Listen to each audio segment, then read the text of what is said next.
Hey, how we doing today? Rise and shine, rise and shines. There's got rain out here, so I will be GPSing while I'm moving. But I wanted to talk to you guys today about a question that I think that is interesting to answer and kind of walk through. Um, some of the things and some of the actions that we go through, when we reflect back, we understand that an explanation here, a little documentary or procedure on how I got here will definitely benefit other people. The topic that we're going to talk about today is how I saved for that down payment, right? How I saved for that down payment. You guys know, so I graduated from college in 2015. It was a December graduation, so one of those winter graduations, right? And I'm an engineer, so I work as an engineer, right? That first year, a bit deterred because that entire year I thought I was going to go to the Air Force. A lot of people don't know this. I was thought I was going to go to the Air Force as an officer and be some type of engineer in the Air Force. The whole documentation took a long time, and long story short, I didn't end up going. But that deterred a lot of my income time because that was my plan, right? Okay, once I go to basic training, whatever that is, but not too much time, maybe like 9 months. I say that to say that I started my engineering job in like September of 2016, so around 9 months later, right? So once I do that, I had to move to a new city. It was this area near Reading, Pennsylvania, if you guys know. I had to move to a new city, and my life kind of began. I didn't buy a house, none of that stuff, right? I had some student loans, but at the time I did not have to pay them. There was a 2-year window where I didn't have to pay them, right? So what ended up happening is I try to keep my expenses low. My rent, I'm living on top of like a flower shop, and I'm renting a room in like a small apartment, paying $300 a month. So my expenses are really low, $300 a month, and I'm making not too much. I'm probably making like $50,000-$60,000 a year, but I optimize. I don't know what's happening. I optimize. And what happens here is I don't end up, lifestyle creep. All of a sudden you go from making your college salary, which is basically nothing, to, your first mid-major salary, and you start spending. What I did was I used my time wisely. So I actually also got a second job, right? So my rent is low, $300 a month. I have no car expenses because the engineering job that I had gave me a company car and a company card for gas, gas card, right? So I didn't have to pay for gas, maintenance, right? Any of that stuff, really. And I think I kind of deferred my a lot of my insurances and stuff, right? I didn't drive this car, I drive this car. So for a full year, I had no wear and tear on my vehicle that I bought cash and had no payments on, right? I bought it for $6,500 cash, basically cleaned out my bank account. So you see how my expenses are low, right? No car payment, not paying gas, no maintenance. My rent is low, right? My phone payment's real cheap, and with my free time, I'm not going out and spending my income. What I'm doing is I'm a bartender, right? That year, I think I was able to save around 25 grand, 30 grand. And one of the things that I did that I think a lot of people should do, depends on what time period you're talking about, but top jobs. I always dove into my job, right? The first 3 to 6 months, I really wanted to raise my value quick, right? Because when you start your job, you don't really know anything. You're getting paid a salary. If you coast, you're kind of going to be worth slightly more that next year. But I would dive into my job and really learn the skills that were that would help me in the market, right? So understand company-wide things that I can go to another job and say, well, I already understand this. I deserve this much money, right? So I leave that first job after the first year. Literally 1 year, I was in and I was out. And I end up making, going from $50,000 a year to $75,000 a year, right? $25,000 increase year one.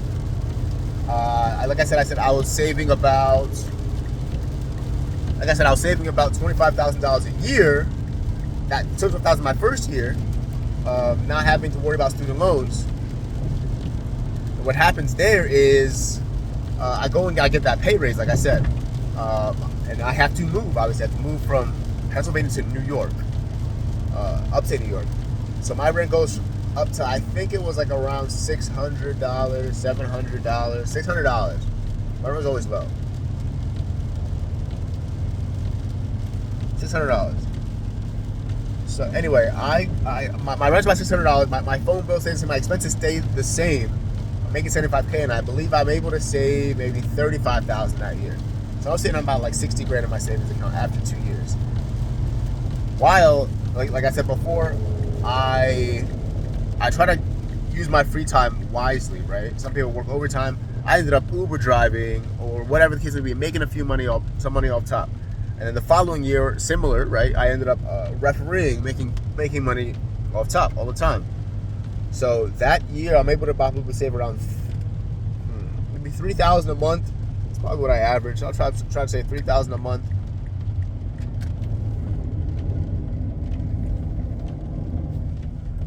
What is it? About $35,000 a year. Yeah, that's probably what I was sitting at. $35,000 a year. That first 4 years.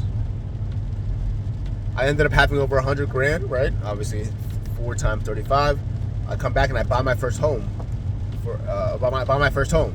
I'm like, okay, I only have to put 3.5% down on a house. The house was about $220,000, very affordable in where I live. $200,000 in the house. I put 3.5% down, whatever. I think I made like $23,000, everything included. So my mortgage is $1,300 a month, everything included, right? $1,300 a month. I go from being able to save $35,000 a year, right, to now having a mortgage of $1,300 a month. So the fear is, I'm going from paying $600 rent to living at home for a year to save some more money before I buy my house. Right now, I'm paying $1,300 a month for rent. No, I'm getting a roommate. I rent out a room. I could have rented out too if I really wanted to. Rent out a room for about $1,000 a month, right? It's like $850, but we split utilities, right? So we split utilities, about $1,000 a month. I'm getting it, so I'm decreasing my expenses. You see, that's always the thing. My biggest expense, and I still have the same car that I had that first year, right? I have no car payment. I have not had a car payment in my entire life. So my expenses are low. I buy my first house, and this is where the meat on the bone is. This is what I'm kind of thinking of going to and flowing with. I want to make sure that I have enough money to purchase more if I need to scale if I need to. Still able to save around $6,500 a month, but the biggest thing, and I'm probably making 100, low six figures at that point, 100-something thousand dollars a year, which is okay, but not great. I needed a jump. I needed an income jump, because I would pull in an extra 10 G's here doing that job, 10 G's here doing this job, but I never really had that like crazy pay increase until I had this genius idea. After I got good enough as an engineer, I had this genius idea I need to consult as an engineer. I need to focus on what's making me the real money. Instead of getting a second job as a referee making a few $1,000s, right? What's the big bread? It's engineering. So if I had 2 of these jobs, wouldn't that be way more beneficial? And the answer to that question is yes, 100% yes, right? So I ended up getting an engineering job, and at that point I'm making like high 100,000s, right? 180, 190, 200. That's when I'm able to go from saving $3,000 a month to about $5,000 a month, and that's where we're sitting now. What we're trying to do is really make sure that we can save $5,000 a month, 60 grand a year, to transition from a car, from a house to apartments. Thank you.